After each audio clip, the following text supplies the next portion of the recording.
আমার গোপীদের মুক্ত করে দাও। এটাই তোমাদের জন্য উচিত হবে। আমাদের মহারাজ ধৈবত আদেশ করেছেন আমরা যেন ওদের না ছাড়ি। যখন বিনাশ সামনে চলে আসে তখন বিবেক বোধ লুপ্ত হয়।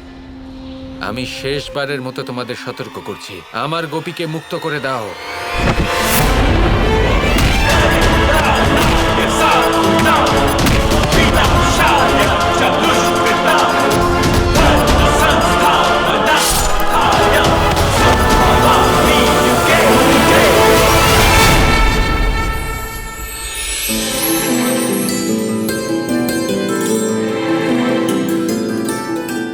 তুমি ঠিক আছো? ধন্যবাদ কৃষ্ণ, আপনি আমায় রক্ষা করতে এসেছেন, কিন্তু এখনো আমার সখীরা বিপদের মধ্যে আছে। আমি জানি, তুমি নিশ্চিন্ত থাকো।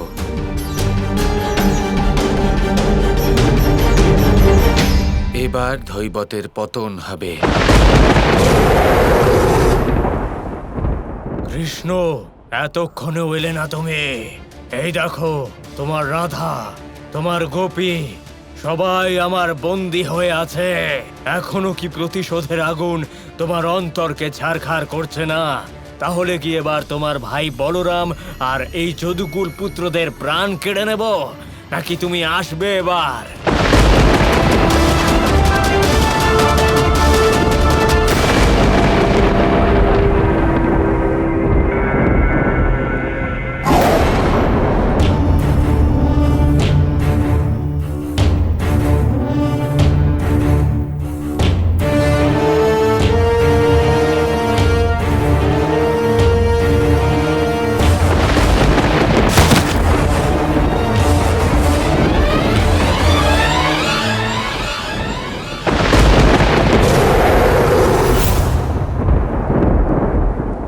ধৈবত, তুমি একদম ঠিকই ভেবেছিলে যে গোপীদের বন্দী করলে কৃষ্ণ এখানে অবশ্যই আসবে।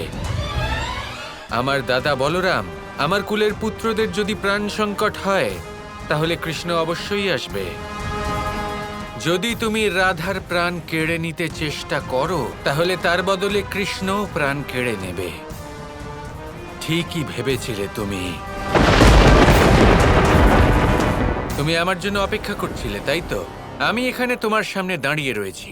এবার যদি সাহস থাকে তাহলে এসো, আমার সাথে যুদ্ধ করো।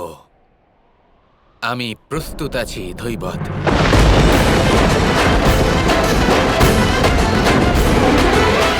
ধৈবত, তোমাকে একটা প্রশ্ন করতে চাই। তুমি যা যা করেছো কেন করেছো? গোপীদের হরণ করেছো, রাধাকে মায়ায় ফাঁসিয়েছো, দাদার ওপর, যদুকুলের পুত্রদের ওপর, আমার পরিবারের ওপর আক্রমণ করেছো। কেন? এর কারণ কি? তুমি আমার কাছে পৌঁছে যেতে পারতে, কিন্তু তাও তুমি এসব করলে। তোমার আমার সাথে কিসের বিবাদ ধৈবত? উত্তর দাও। তোমার সাথে প্রতিশোধের সম্পর্ক রয়েছে কৃষ্ণ। এর থেকে বেশি গভীর সম্পর্ক সংসারে আর কিচ্ছু হতে পারে না। তুমি আমার বন্ধু নরকাসুরকে হত্যা করেছ। তুমি আমারই মতো পশু দানব মৃগাসুরকেও হত্যা করেছ। কারণ তোমার কাছে শক্তি আছে, তাই তুমি যাকে চাইবে তাকে মেরে ফেলবে। আমি কাউকেই স্বেচ্ছায় হত্যা করি না ধৈবত। আমি শুধুমাত্র একটা মাধ্যম। যে যেমন কর্ম করবে তাকে সেই অনুসারে তার কর্মফল প্রদান করি আমি। যদি কেউ পাপ করে তাহলে তার শাস্তি আমি তাকে প্রদান করি। যদি কেউ পুণ্য করে তাকে অনন্ত দয়া এবং পুণ্যফল দান করি। তার সাথে জীবনে যশ, সম্মান এবং প্রেম প্রদান করি ধৈবত। আমাকে জ্ঞান দিও না কৃষ্ণ। যদি তুমি সবাইকে তার কর্মের কর্মফল দান করে থাকো, তাহলে তোমাকে তোমার দুষ্কর্মের কর্মফল কে প্রদান করবে? তুমি আমার বন্ধু নরকাসুর এবং নৃগাসুরকে হত্যা করেছ। এটাই ছিল তোমার কর্ম। তার বদলে আমি তোমার রাধা এবং গোপীদের বন্দী করেছি। আমি তোমাকে তোমার দুষ্কর্মের ফল প্রদান করেছি। দুষ্কর্ম এবং সৎকর্মের মধ্যে পার্থক্য থাকে ধৈবত। ঠিক তেমন যেমন আমার আর তোমার কর্মের মধ্যে রয়েছে। তুমি যা করছো সেটা পাপ, কারণ তুমি যেটা করছো সেটা প্রতিশোধের আগুনে জ্বলে করছো। আর সেখানে আমি যেটা করছি সেটা শুধুমাত্র প্রেমের জন্য করছি। জন্য আমার রাধাকে এবং গোপীদের মুক্ত করতে চাইছি। আমার মনে কোনো রকম কোনো প্রতিশোধের বাসনা নেই ধৈবত। আর এটাই হলো একটা শুভ কর্মের পরিভাষা।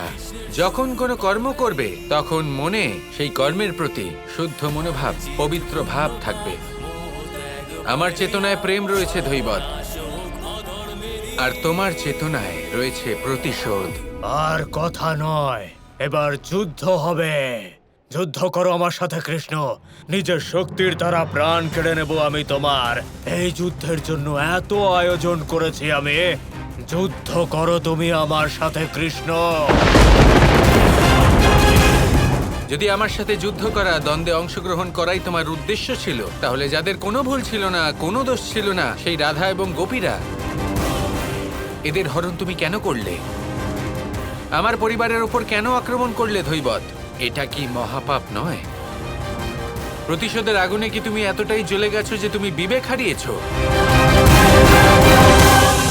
বলো ধৈবত, যদি কৃষ্ণের সাথে যুদ্ধ করাই তোমার উদ্দেশ্য ছিল, তাহলে সংসারের সামনে কৃষ্ণকে একটা প্রতিস্পর্ধা জানিয়ে তার সাথে যুদ্ধ করা এটা তোমার উচিত বলে মনে হলো না?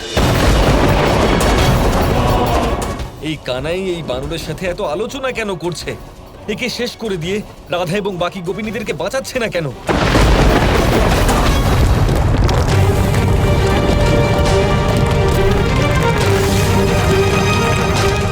কৃষ্ণ, কোথায় আছো তুমি? চুপ করে আছো কেন ধৈবত? উত্তর দাও। কৃষ্ণ, আমি আমার সময়কালে এমনটাই দেখেছি।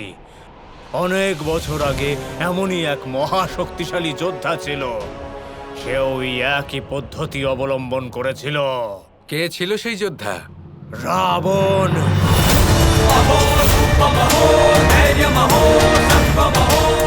শ্রীরামের সাথে যুদ্ধ করার জন্য রাবণ সীতাকে হরণ করেছিল।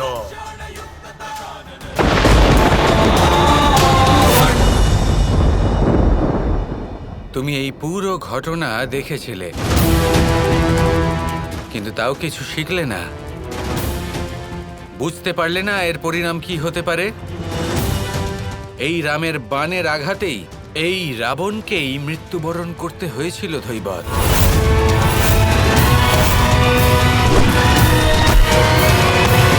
আমাকে মৃত্যুর ভয় দেখাচ্ছ?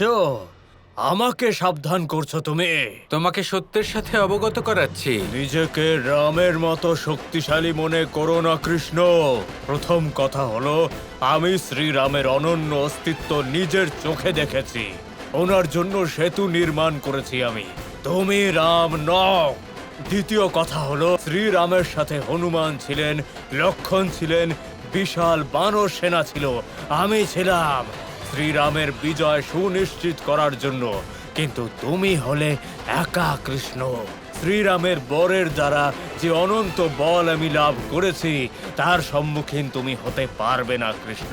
তৃতীয় কথা হলো এটা যে শ্রীরাম নিজের স্ত্রীর মান সম্মানের জন্য যুদ্ধ করেছেন। আমি যাদেরকে অপহরণ করেছি তাদের সাথে কৃষ্ণের কোনো সম্পর্ক নেই।